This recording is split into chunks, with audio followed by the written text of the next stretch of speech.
petition a bit. Finance and UDC, we got a petition from one of the members of parliament, and they said that they are being left out. You are welcome. That they are being left out in the project to decongest Kampala. So in the process, we landed on information, and the UDC is involved. At the same time, finance is involved, and we just want to clear that connectivity and know it, and then put it on record. So we begin with the finance. Yes. Yes? You want to move nearer.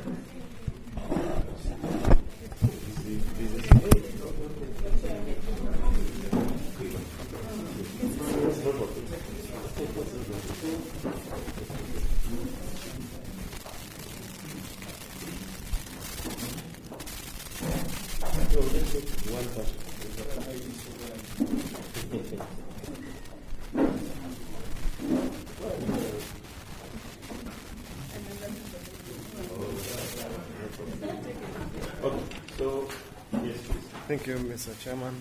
Honorable members, my name is Jim Mugunga. I work with the Ministry of Finance, and I'm the Director of Public-Private Partnerships.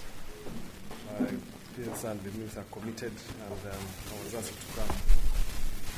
Mr. Chairman, I think my colleagues from UDC will speak in detail about the transaction. Okay. But structurally, we're not privy to the petition, so I wouldn't comment about the petition. But we read. Okay. But formally we've not access to the petition so as to be able to authoritatively comment about it. But structurally, when the projects are proposed, most often they will target the Ministry of Finance because of either contingent liability, financing, or other form of support that they expect from government. And that is the role of the ministry. And the ministry will look for the most suited party to facilitate that project to come through. Now, Parliament created the new UDC as a vehicle of investment in strategic areas. And hence it was natural for this particular project to be assigned to UDC. But there are other beneficiary sectors. KCC, the greater KCC Metropolitan is one of them. The others would be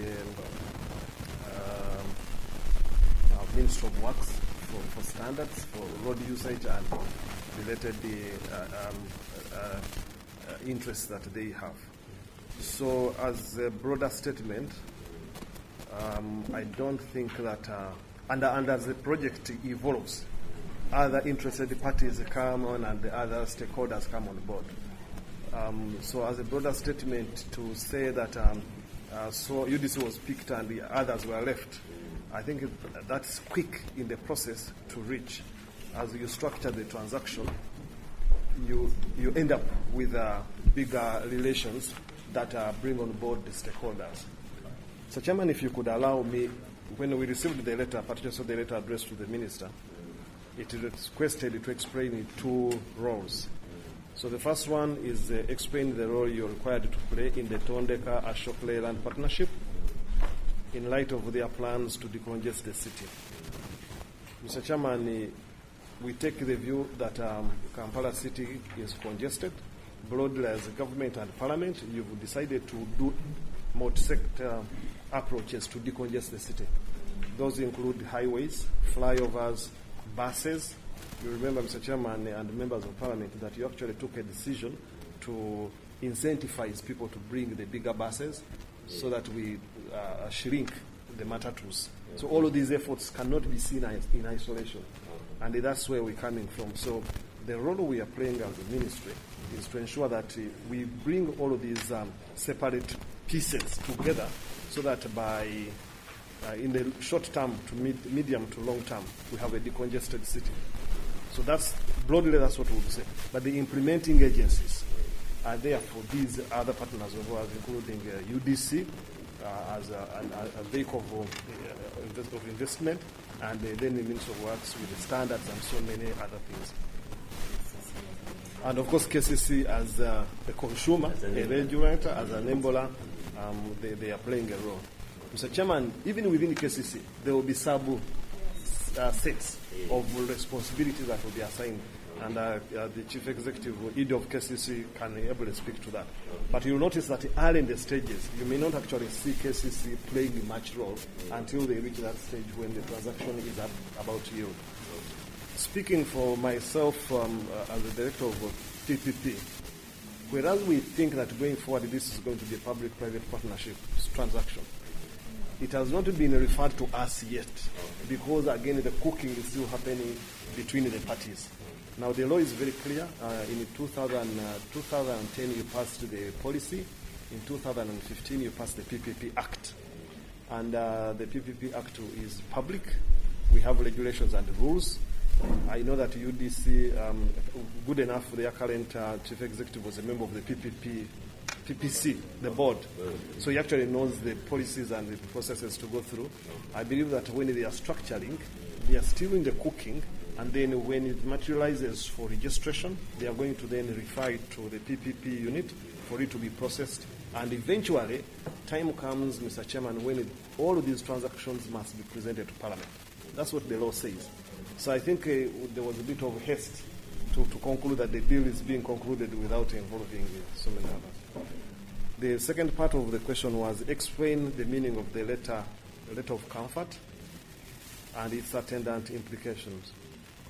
Mr. Chairman, again, as I said, I'm speaking from a position of generalization. We've not seen the actual letter, therefore cannot comment. But Mr. Chairman, and members of Parliament, you've been around. You know MOUs, you know letters of intent, you know letters of comfort. The problem is not guarantees. The problem is not the heading. The problem is in the body. What do they put in there? And you're absolutely right as oversight of body to actually pick interest into the content. And I know that UDC will be looking at that. If the letter of intent turns out to be a commitment or have elements of commitment, then UDC will demand that those become contractual.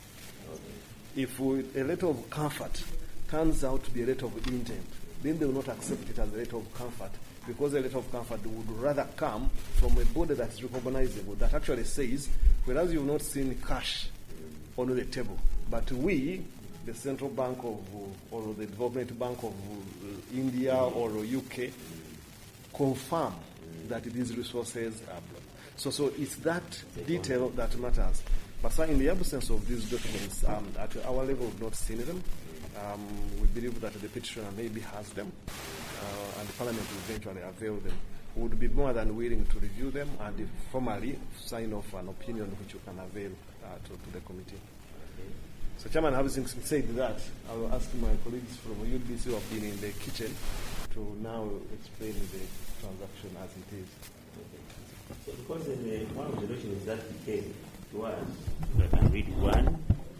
It was a Tondeka logo. It said, following this approval, okay, there was other things. In the Ministry of Commerce referred the project to the Exim Bank of India for the further deliberations. Through Ashok Leyland, Exim Bank released the stamp sheet, the Ministry of Finance and Economic Development, Uganda. As opposed to the government issuing a sovereign guarantee, Exim Bank requested for an instrument that doesn't require sovereign guarantee from government of Uganda, that the project is viable, bankable, self-financing, and thus capable of paying back its buyer's credit without recourse to government, as it won't be booked as a national debt portfolio. So that is the information.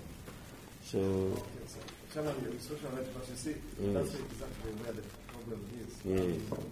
When we get to these proposals, they will sound, they will be pitched to sound like that. And normally what we do, we will demand that a beta study is conducted, and that beta study should be subject to scrutiny by UDC, to whom they are proposing a project. Okay. But then the same document will be subjected to both PPP unit scrutiny as well as the Development Committee of Ministry of Finance. Okay. Now, the reason for that is to test what they actually call viable, to also test that self-financing means self-financing. Okay. Members of Parliament are aware that people have come and said, oh, this project is going to be self-financing. And then 2-3 years down the road, they come back to you asking for some money to help them. So we normally test that. And actually, Mr. Chairman, with due respect, that's why since you signed it, because it's so much, the reason that we say, if it's not profitable, then it's not profitable. If it is profitable, then we can actually engage in it because they are in for a profit. If somebody is saying it's self-financing, and they are going to say, okay, but in case we don't hit so many numbers, you give us some money, and we go to UDC, then for us and for you as Parliament, it's in your interest to keep that as because time will come when you have fund UDC. And if UDC guarantees that there will be the difference between these are buses, it means traffic, it means it's going to be problem. Supposing the lack of something happened in the city, and for a month, we don't hit those numbers, they will come back to UDC. Now, what we normally do is we then change the arguments to make it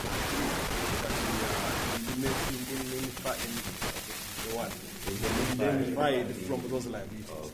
So what they are trying to do is to sell it at that level, but eventually when the implementation starts, they may make recourse to government. So that one, we need to test it through the feasibility study. We need them to allocate those risks where they go. In the case of UDC, if they say we may have recourse in extreme times like that, then for us and PPP units, what we'll say is that Parliament did not create UDC to subsidize private parties. Okay. UDC is a vehicle of investment in strategic areas, but also to have a pool of resources. So what we would be saying UDC is, yes, if this thing is viable, then we have to meet Parliament halfway, because Parliament created UDC to be viable itself. So what we will be urging with the UDC is make sure that they are not getting the money to self-finance, but you're also reaping from the profit. If the profits are super profits, then UDC should be getting some money. In other words, government should start to make money from these people, because they are saying it's self-financing, it's so good, therefore we need to get some of this money back. On the issue of term sheets, I think it's a standard process that when somebody says, I'm going to fund, then we demand that the term sheet is almost the nearest to money on account. But there are processes through that. So the term sheets also upgraded, that the kind of term sheet you get before a body decision in a bank is different from the term sheet you get at exploratory as a proposal. So I think they could have had an initial term sheet with the bank. Ashok and the Bank of India. Yes, but the only way you get to know that the Exim Bank of India has committed is when the board of the Exim Bank of India actually signs off the final term sheet. Yeah, because they have mentioned it here. Yeah. It is for a period of time. They say 3 months. If the project is still viable, they come back and then say we still continue. Yes, sir. But they give you more months to prepare and Mr. Chairman, from my experience, they use that to, it's like a bait. Most of these proposals of projects, they know that you ask for proof of money. So they will get an interim term sheet and they come with it. So when we fall for it and they sign off, then we commit it. I know that UDC is equipped to assess that, and they know that when the higher they go, we'll demand that actual commitments and the due diligence is done. The final one, sir, is on sovereign guarantee. The change between sovereign guarantee and this one. I think, Mr. Chairman, you know that sovereign guarantee is actually a loan. And the requirement for anybody who asks for sovereign guarantee is to come to Parliament. And when we come to Parliament, we are subjected to seasoned members of Parliament who will ask all of the questions. So people now tend to avoid sovereign guarantee because any project that has sovereign guarantee will have to for scrutiny. So I think we need to be very careful when we see that, and then we say, okay, it doesn't matter. Parliament has created the vehicles of the investment like UDC and PPP unit and so on, the expectation is that when somebody dodges sovereign guarantee, then he has said, I'm lowering, I have confidence in the country's rating and the stability and economic performance. I'm therefore lowering that demand for this obligation to sit on the national treasury.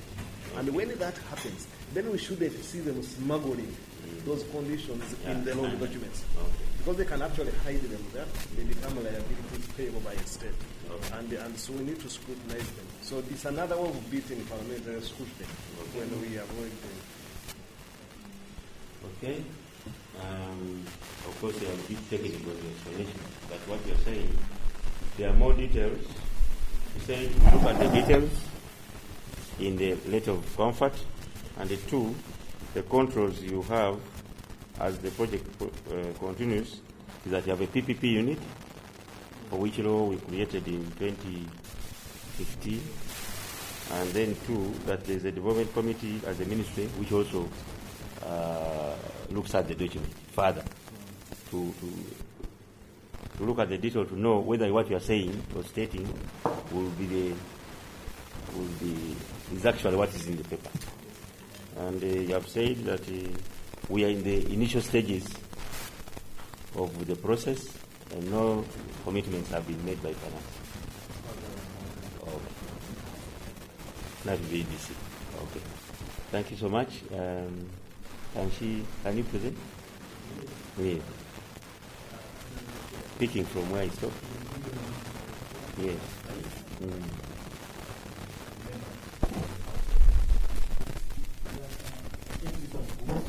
Who has elaborated a lot about the project. Yes. He has brought out the role of PPP and UDC very well, and therefore, on the part of UDC, he has said it very well, and that is the role. We received your letter yesterday, and well, I bring to you apologies from Dr. Birungi, who is in Chenjejo trying to revive the farmers' factory at Mabali.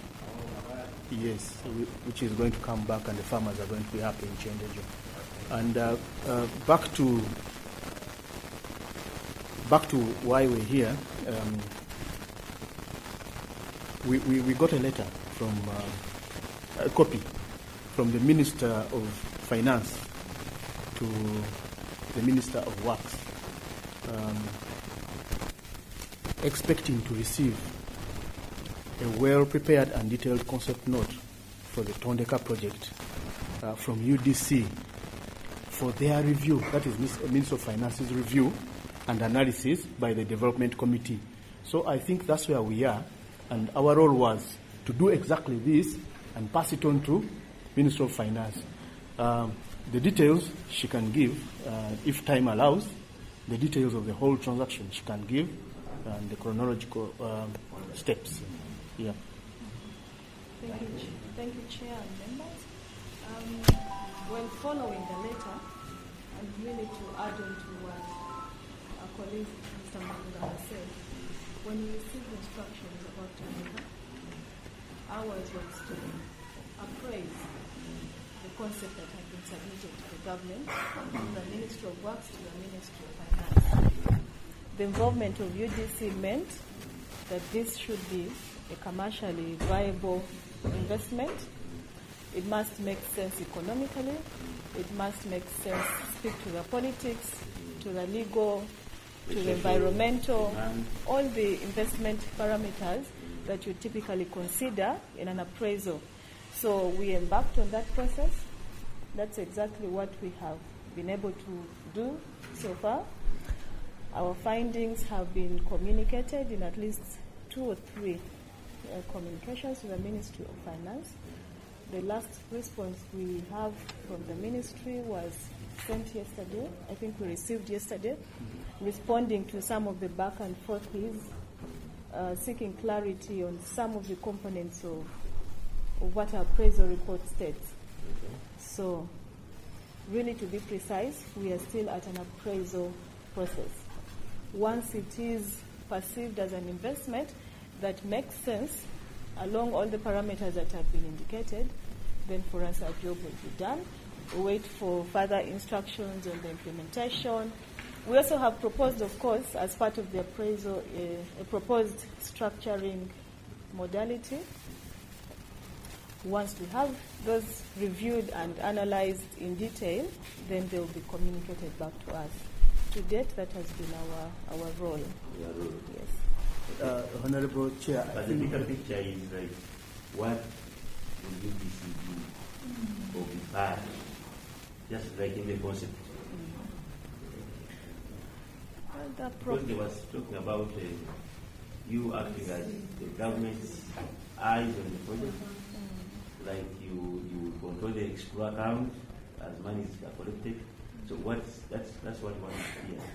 As you as UDC, what role are you going to play? Before she adds, the project has rolled out.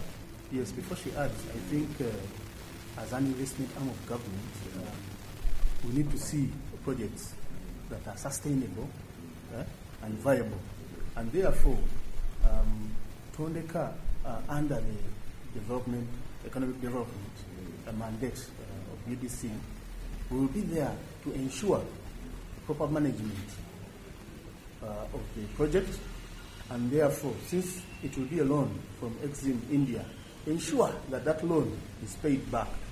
After that loan is paid back, and I think from our notes, after four years, I think there will be a break-even for the project, and we will invite the public to own back the transport sector through purchase of the buses. Whoever will be interested will hand over, because ours is not to stay in business, but to de-risk the business and hand it over to the private sector to play. Can I add? Well, in terms of the specific role that UDC may be envisaged to play, and the disclaimer, I think, is once the investment makes sense. Makes its foot on the floor. Exactly. Once it has gone through all the processes, approvals, and clearances that must be received. The proposal for now, and again, given the level at which the investment is, right now it's really at inception phase. So you cannot speak family and say by all means UDC is going to play this role or that role. It's still fluid until the structuring has been completed. There are proposals from, for example, the proponents of the project, the ones that were submitted through the Ministry of Works, which we are evaluating. For example, they expect that if there's any equity to be brought in by government, UDC will be the holder of that equity in partnership with other partners. The proposal is also that UDC will, maybe not a proposal. In part of our appraisal, we are making sure that for this to be sustainable or to make sense, it must have a credible operations and management framework. So that is our insistence. Now, all the components, including governance, including the key operational detail, including the decision making, are of interest to us. If this is structured in a manner that the O&M is looking like this, does it actually make sense? And for now, there is an indication that because we are interested, that is something we'll be keen to look at and therefore monitor.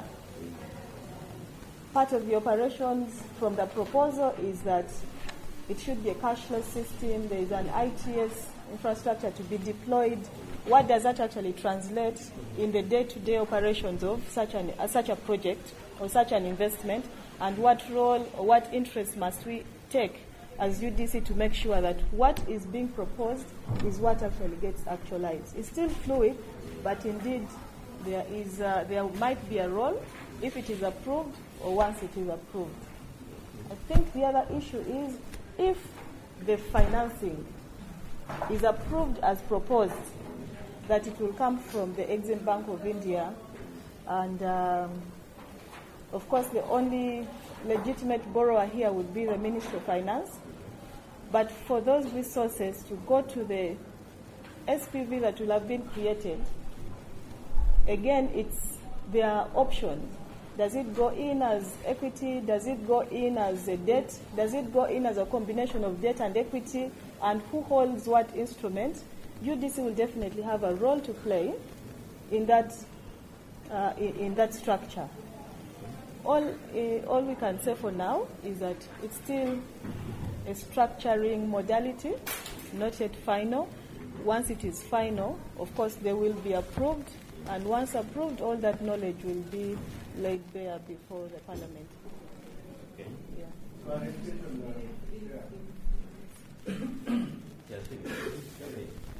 Okay. Thank you.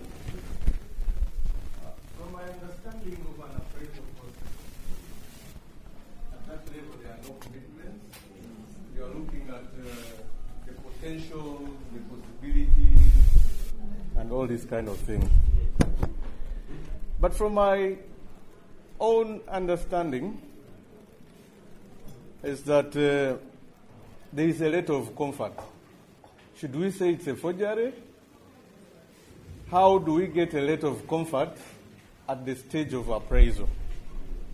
And two, why would UDC decide to guarantee Tondeka, which is supposed to be an operator, so that UDC takes over the liability in case the business does not work out, because it will be the one that is being guaranteed? Why? Why would you decide to take up the liability?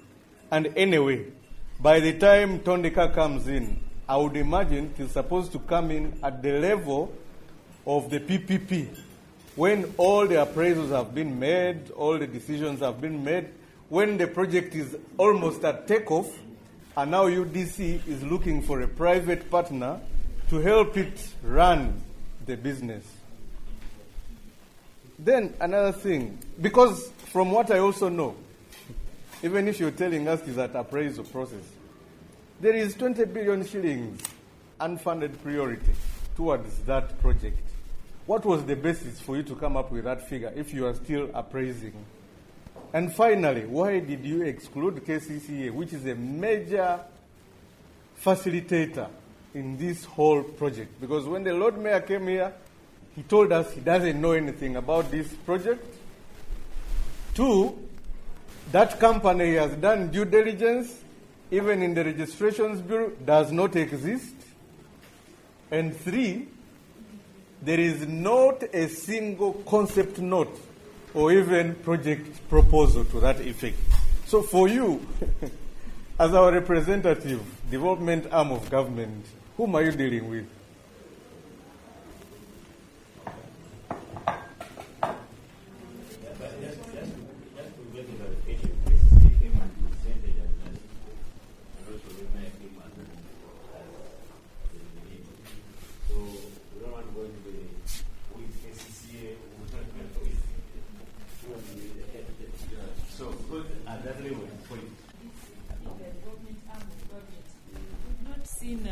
Finance give it a board status, and yet when these big projects come in and it's at the head, we are seeing, the agreement. You see, this is going to act on behalf of government.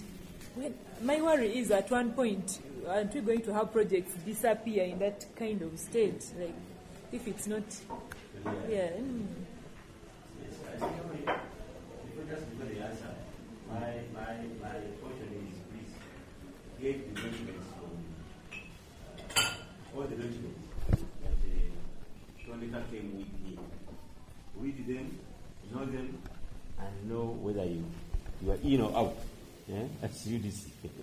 And two, even the Ministry of Finance, they have said I think Tondeka is at the development. We call it development.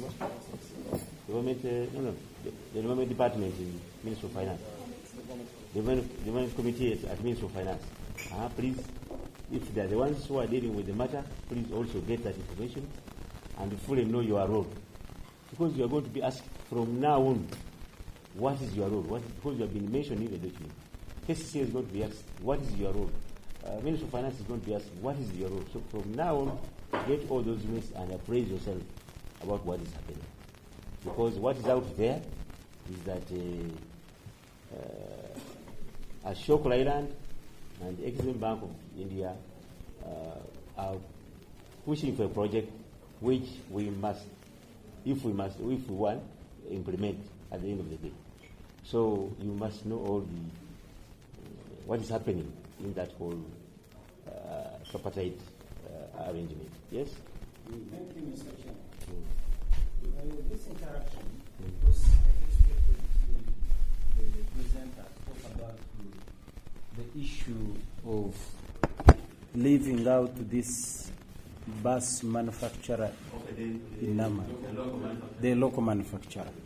I didn't hear anybody even hint at that one, because it is the issue at hand.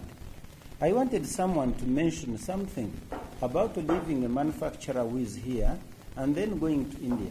If there is a problem with this manufacturer, we need to know, and the manufacturer needs to know, such that Buy Uganda, Build Uganda is maintained, because we cannot fail to walk the talk and expect these foreign companies to have pity on us.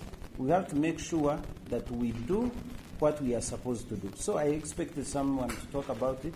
Actually, I have not been comfortable enough in this conversation. So someone should make me comfortable, because the issue at hand is about leaving our local manufacturer and going to India. Thank you, Mr. Chairman. A supplementary one which I skipped. When the Tondeka gentlemen came here to make their presentation, they did mention that they are going to bring in the first 300 buses from Leyland, and the next consignment is going to be manufactured locally through Kira Motors, assembled, whatever it is, through Kira Motors Corporation. And I know for a fact, and I'm not shy to say this, that Kira Motors Corporation is a non-starter. You do not have capacity to assemble buses here. Let us speak like Ugandans. Say yes. In the future, For what I know now, they are non-starters.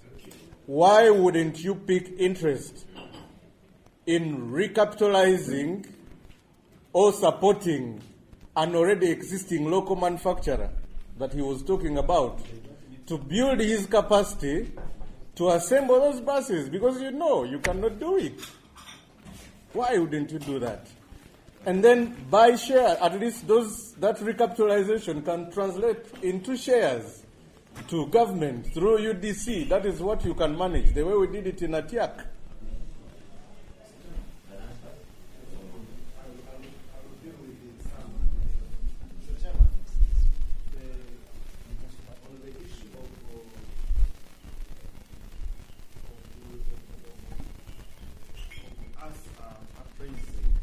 Project holistically and ensuring that we take care of the various interests. So what is happening, as I said at the beginning, the project is in the early stages of development. So there are things you may not speak to, but there are also things they may skip that will be picked at the approval stages. I'll give an example. As soon as I had the extra account, I said, okay, what is that for? Now, I'm now speaking from a PPP perspective. The moment you create an escrow account, it's a charge account or a collection account, and it's contributory. That means there's an obligation on the side of the partners or government to contribute money in that pool. And therefore, there will be an arrangement of how money will be charged from that pool. Now, that's for me a red flag. Because at the beginning you said that the project is viable, it's self-financing, and therefore, traditionally, you don't need this. Now, the other reason they may need it is because they have partners. And the partners would now have to the two parties will have to create an SPV, a special purpose vehicle, which will be the Tondeka business. And that Tondeka business with the mandate of raising in the first 4 years money enough to pay off the debt.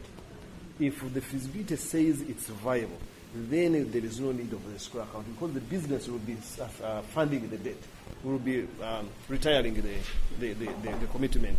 So we need to look at the terms of the escrow that is being proposed, and I know that UDC will do that. They will do that and look at it. If they don't, it will still be picked at another level because then the government will be required to put some money in the escrow account. And the first question will be escrow. And the question will be why create it. And she's talked about operation and maintenance, and that's another element. Now, we're talking buses, acquisition of buses. But Mr. Sengo, and I think Chair, you were here when we had the UTC peoples and all these buses. The biggest problem is not acquiring buses. The biggest problem is operating them and maintaining them. And that's why those companies collapsed. And that's where the private sector beats us, because they are so efficient with that. Now, the moment you get government or an arm of government to do that and maintaining, and that is the biggest cost to any bus owner, because it's consumables, fuel and all of these things. So those are things that the business must identify. Now, for us, when we are doing an appraisal, we will insist that they don't look at the 300 buses plus another, and the 4 years of retiring the loan from Mexico. They should look at that plus the life cycle of the bus, so that by the end of the year, when we hand them over, when they hand over the project at year 4, they are not handing over junk. And for us to be able to verify that whether UDC decides to create a small arm to run it, or KCC adapts them. But we don't expect UDC staff to be the ones. No. They create a business. Why the O&M is Or of contract it specific out. concern. Okay. Of course, UDC Which would says not such a body should come and after landing, the credentials of Yeah. the O&M partner. Exactly. And maybe, most likely, a private sector partner. But Chairman, what happens is then when they come as operators, we are then paying them. They are incentivized to operate these buses and maintain them. Now, which brings you, Honorable Centenary's question. If that's then the case, why do we then adapt that risk and it sits with us? Now, what I can see UDC doing, and I'm not speaking for them, but I know that they are going to detach from that risk. They are going to make sure that in the structure there is money for O&M, and that money is part of the project money. So the 300, whatever bill they are giving us, must include operation and maintenance for the life of the buses until they are handed over. And they should be handed over when they are operable. So those are conditions, we call them handback conditions, that will be put in the contract. You call them Handback. The handback. handback condition? Yes, sir. Yeah. So Mr. Chair. Can I clarify the escrow? Just the clarity of the escrow, so that it gets out before it's used in my memory. Proposed to be set in such a way that, of course, the revenues from the buses, which revenues are cashless, a cashless system to collect better, and that revenue directly gets linked and sent to the escrow account. That's the context in which purely collection account. So there will be no need to contribute from anyone. It's a purely collection account. So once it is deposited there, it is still escrow. And that's the detail, because they can call it whatever they want to call it. And what's going to happen is that I know that UDC then will detail how do you charge that account, Absolutely. what costs accrue to the account, and what money do you have for what time, what they start. And that's the detail. And that detail is so important because for the buses to operate, they will need to be maintained. They will be fuel there. So I think what they're trying to do is just like a collection account, payment of salaries, and then servicing the other. And why that is keen is because this is borrowed fund. The first priority, of course, is to repay the debt, to ensure an effective O&M. The incentive mechanism, all of it has been anticipated, and the charges, the respective charges, distributed as an option, as a So, Mr. Chairman, the other priority. comment I wanted to make is on there are certain risks and I think that's why UDC is going back and forward with the Minister of Finance. For example, Parliament has just passed the Amended Road Act. Amended Road Act. The road.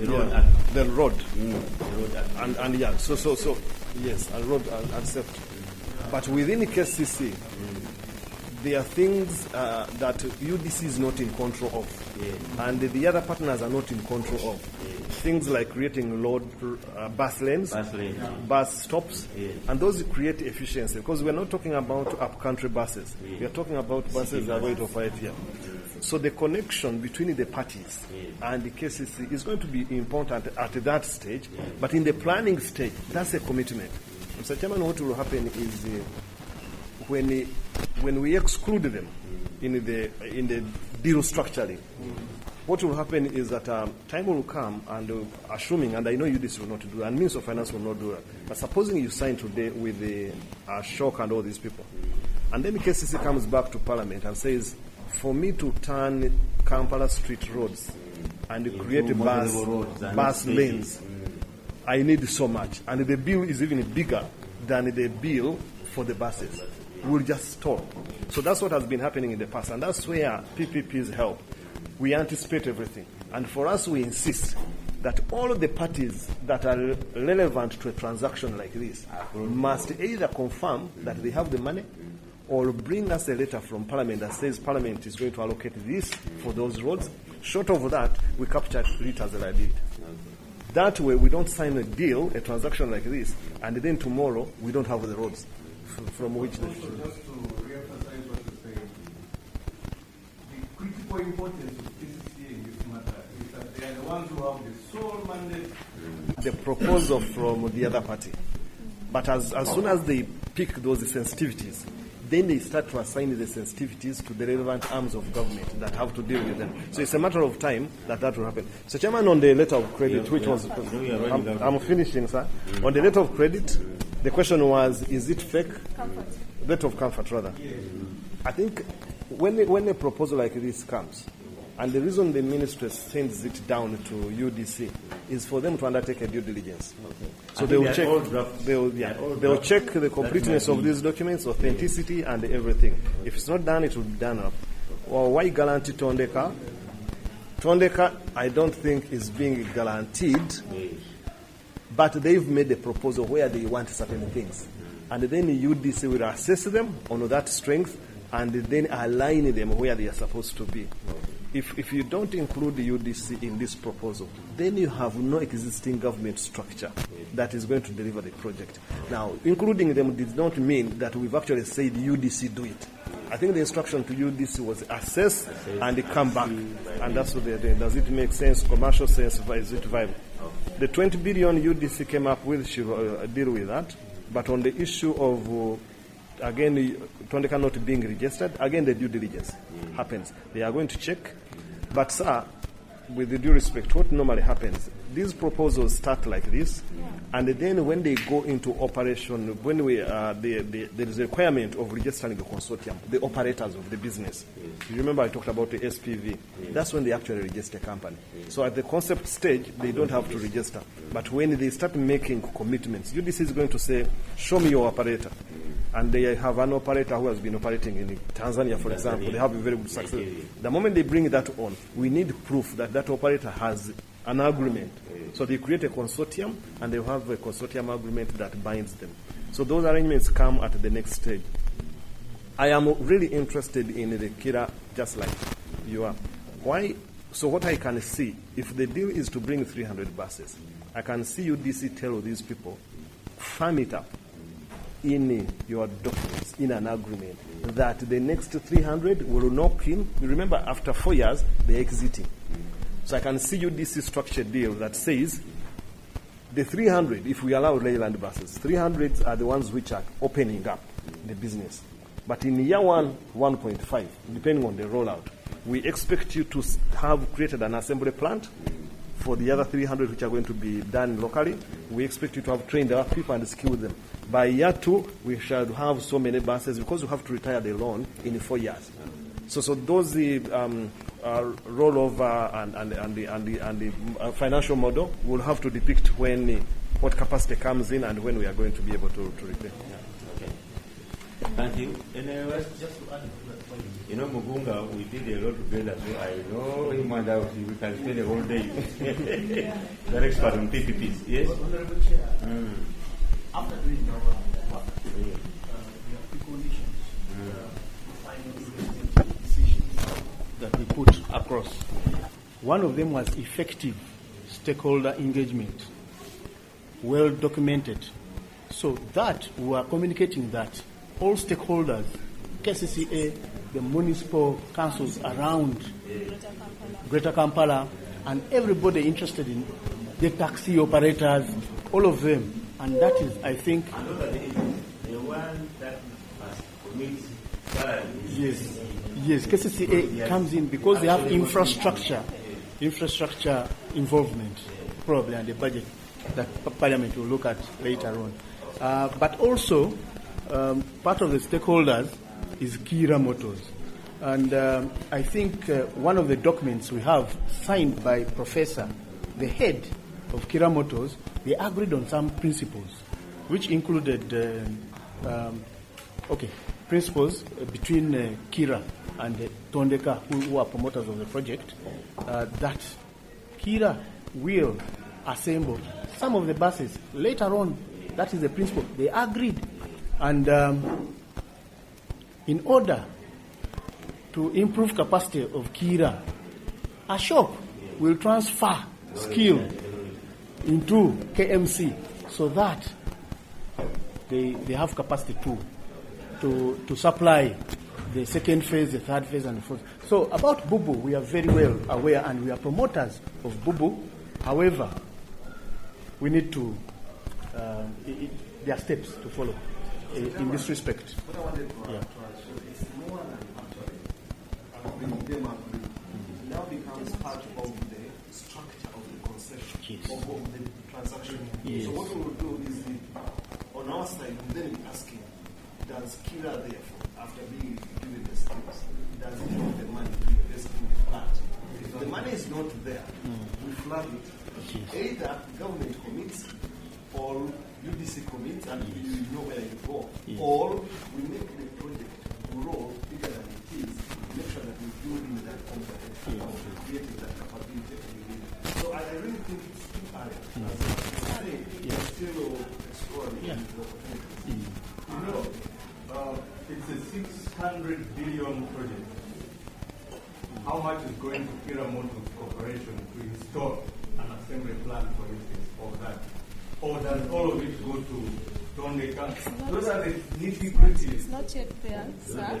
What is happening right now is a framework that flags off a project. In phase one, we may not consider KMC.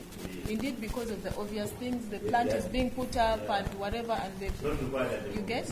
But in phase two, after even a model has been demonstrated and is working, the replacement of those buses, the other demand for buses, there's the study that KCCA did, funded by JICA, and to just give you comfort, we are actually ensuring that KCCA is not just coming at the tail end of the project, they're involved from this day one. So all the statistics, some of the data that they're using is KCCA data. They are heavily involved. The planning is with KCCA. So their studies suggest that a certain number of buses is required in the city, and they're in thousands. When you look at the entire plan, you need about 4,000 buses of a particular capacity. Those buses cannot be manufactured or assembled locally, especially not in phase one. So we've taken that into account. But in phase two, all three. With the indeed all three, with the development of capacity, with all that is being factored into. Some clarification. As we finish, We are talking about Kira Motors, but we have this two-zone toll assembly. have you seen it?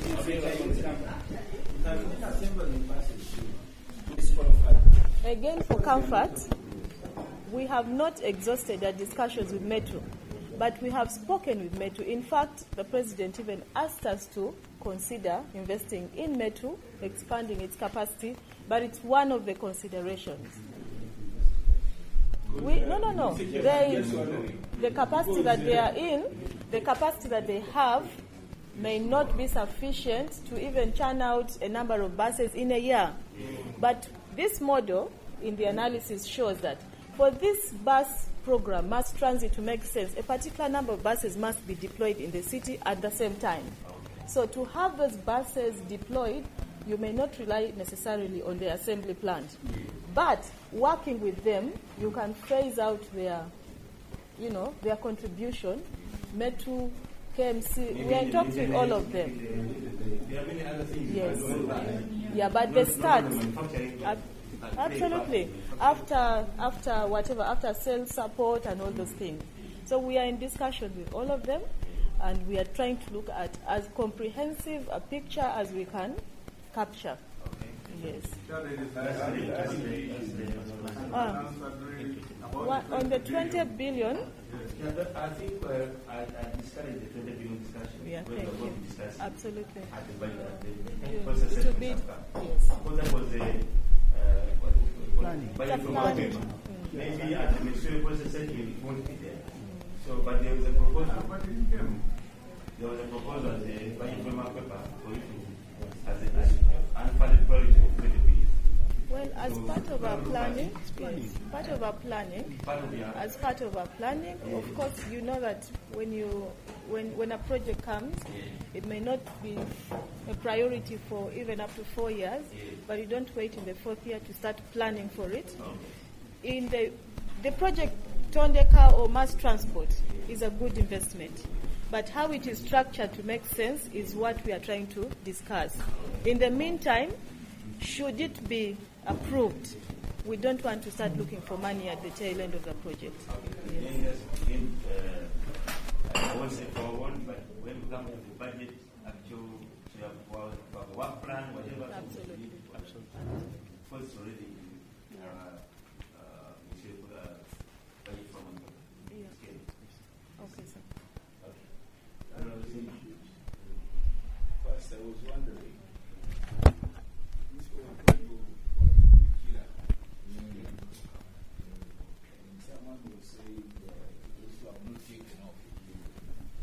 Now, why do you have to consider Kira when you already have a company that is at least churning out some buses? At least there is something to show for. They are not manufacturing. But at least this man called, who Metu is Metu. Metu is already having buses. He has even sold out some buses. I would rather give capacity to that Metu instead of Kira, who has not even moved a foot or an inch. Two, I'm looking at the social implications of bringing in these buses, and then you have to phase out all the taxis, all the borders. I don't know how these people are going to handle that, because it's actually a social problem. By phasing out all the taxis, Mark, you are killing employment of over perhaps 500,000 taxi operators and the borders. Now, how will you deal with that problem? You see, you are saying it's a problem. It's actually a problem. First, I think the current operators own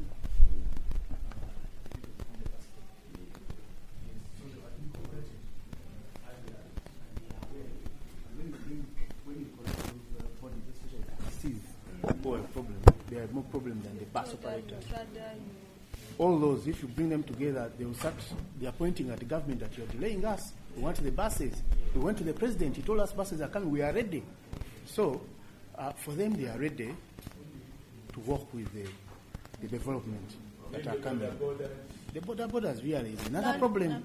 We can withstand. It's not part of the okay.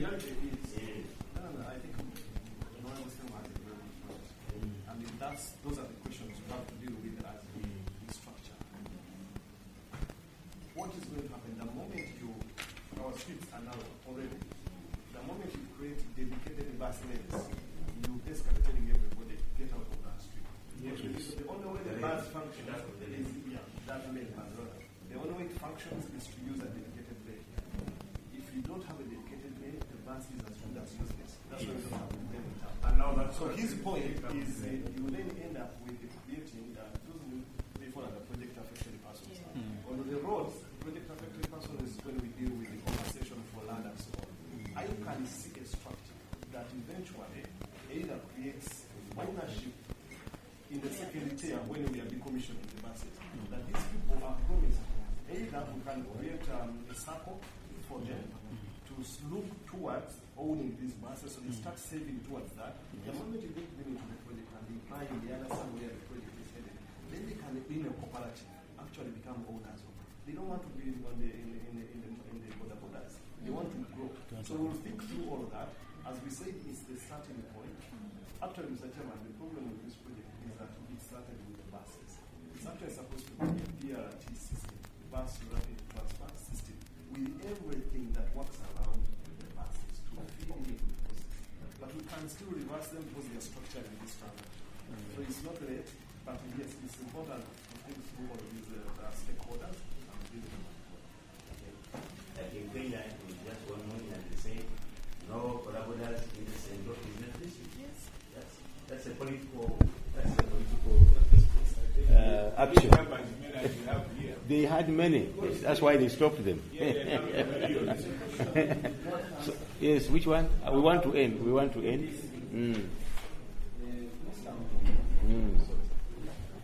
My colleague asked a question. What makes UDC fail to get its own vote?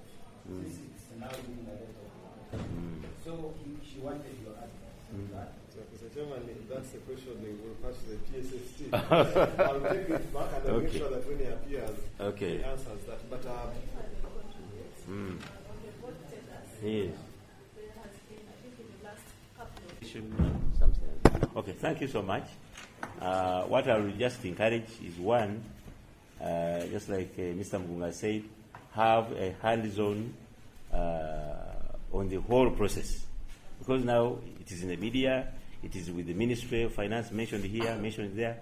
You have to sit as a team and work as a team. Find focal persons that can explain from A to Z, whether from finance or works or KCCA, and those people must work through. And read all the documents. Because we don't want to be given documents, and then when you ask the other party or agency which is supposed to be together, then they don't know the information. So it is very, very important. And only that you are dealing with the development arm of the development committee, but you should do it more with the the PPP unit. When we did the law, we had to traverse the world and get the real things that must be done to actualize the PPP. That's why it is very difficult to actualize the PPP. We put in so many things that it may not pass the test if you're not careful. Right from the beginning, have the end in sight and put in all those stop gaps. Thank you so much. We shall call you when we need you. And